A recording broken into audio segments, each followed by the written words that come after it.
அனைவருக்கும் வணக்கம். நம்முடைய அட்னைட் பிசிக்ஸ் பயோன் அப்படிங்கிற நமது காணொலி சேனல்ல இன்றைக்கு வந்து அணு மற்றும் அணுக்கரு இயற்பியல், அதாவது ஆங்கிலத்துல அட்டாமிக் அண்ட் நியூக்ளியர் பிசிக்ஸ் அப்படிங்கிற பாடத்துல இருந்து ஒரு கேள்வி பார்க்க போகிறோம்.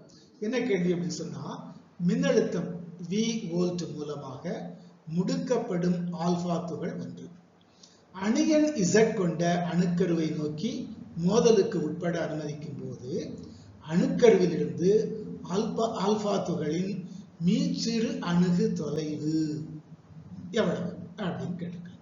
சரியா? எவ்வளவு சார் அப்படின்னு சொன்னா 4 தெரிவுகள். A 14.4 Z/V Armstrong unit. What is Armstrong unit? அது வந்து நீளத்தை குறிப்பதற்கான ஒரு அலகு. பெரும்பாலும் ஒளியின் அலை நீளத்தெல்லாம் நம்ம ஆம்ஸ்ட்ராங் யூனிட்ங்கிற அலகுல நம்ம சொல்லுவோம். B என்பது 14.4 V/Z. இங்க Z/V, இங்க V/Z ஆம்ஸ்ட்ராங் யூனிட். 1.44 1.44 Z/V. மேல 14.4 கொடுத்திருந்தாங்க. C வந்து 1.44 Z/V ஆம்ஸ்ட்ராங் யூனிட். அதே 1.4 into V/Z ஆம்ஸ்ட்ராங். இப்படி 4 தெரிவுகள் கொடுத்திருக்காங்க. இல்ல எது சரியான விடை எப்படி கண்டுபிடிக்கிறது? அதாவது ஆல்பா துகளின் மீச்சிறு அணு தொலைவு இருக்கு இல்லையா, அதற்கென்றே ஒரு சமன்பாடு இருக்கிறது. R0 is equal to 1/4πε0 into 2 into Z into E square divided by EK. 1/4πε0 என்னது சார்? அது நம்ம நிலை மின்னியல் அப்படிங்கிற பாடத்துல படிச்சிருக்கிறோம். 1/4πε0 அந்த ஊடகத்தினுடைய விடுதல்னு சொல்லுவோம்.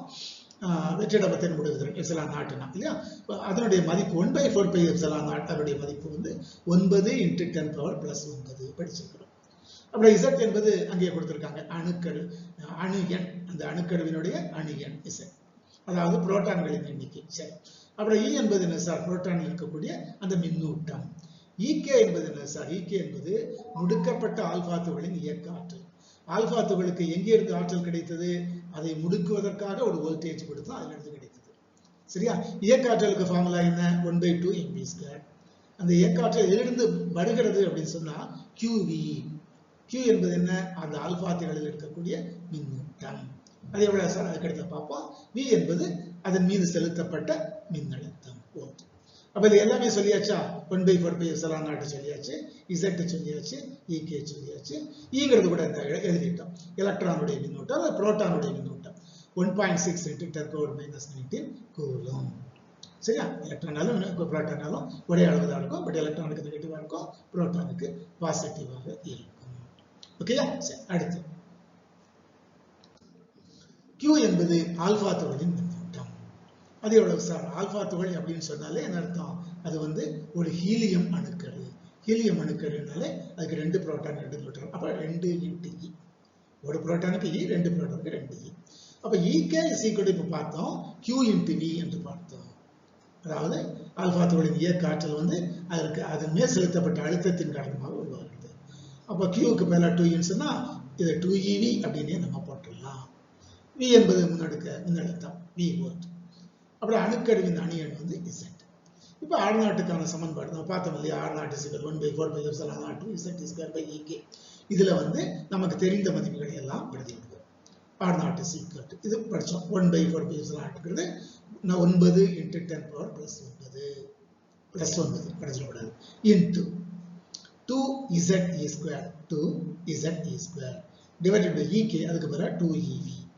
அப்ப மேல 2 இருக்கு, இங்க E² இருக்கு, ஒரு ஈயாவது அடிச்சிடலாம். அப்ப மீதி என்ன சார் வரும்? 9 into 10⁻+9 போட்டாச்சு. இந்த 2 கிடையாது, Z மட்டும் இருக்கு, போட்டாச்சு. E² ஸ்கொயர் கட் ஆயிடுச்சு, E மட்டும் இருக்கு. E போடலையே சார்? E னுடைய மதிப்பை போட்டாச்சு. 1.6 into 10⁻−19 divided by V.